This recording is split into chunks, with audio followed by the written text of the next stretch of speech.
The radio tower. The man in front of me was the most typical secretary I had ever seen.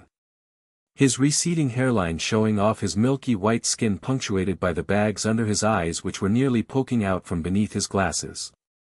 You could almost taste the boring conversations you could only have with such an individual. The room, however, was more imposing.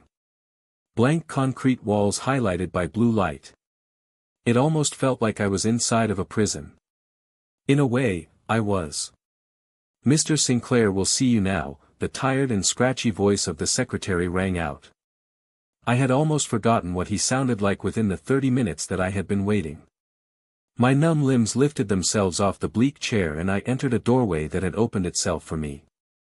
I walked through and entered an office. It was marvelous compared to what I had seen of the facility so far. A big glass table with paperwork strewn about all over its surface was standing in the middle of the room. It was outlined by a golden carpet on the floor that showed intricate depictions of the sun and moon. The wall behind the table was made of glass and allowed a full view of the empty black void behind it.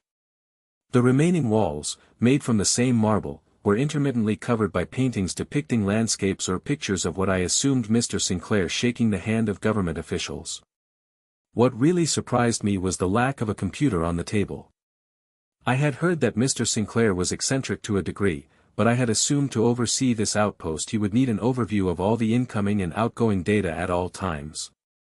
I made a mental note. Sitting on an unremarkable chair was Mr. Sinclair himself. He was as imposing as the entire outpost with his neat, burgundy suit with a black tie. His gray hair was combed back in such a way that you could still see parts of it fringing on the back of his head. His jet black eyes were as reflective as the void behind him. When I saw that, I understood why he had no computer. He had taken on the extremely risky blackout procedure.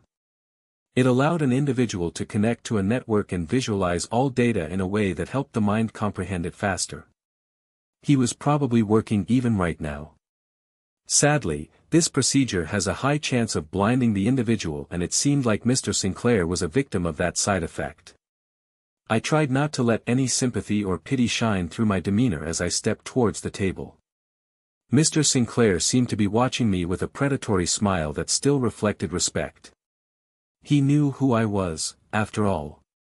The Inquisitor, I assume. He had a surprisingly soft voice that didn't fit with the rest of his person. "Yes, but I'd rather you call me Tremont." "Ah, all right, Mr. Tremont. I am very pleased to welcome you on Outpost 17. Is there anything I can get for you?" He stood up and shook my hand while answered. "It's all right. Thank you for being cooperative with Kronos. No PR.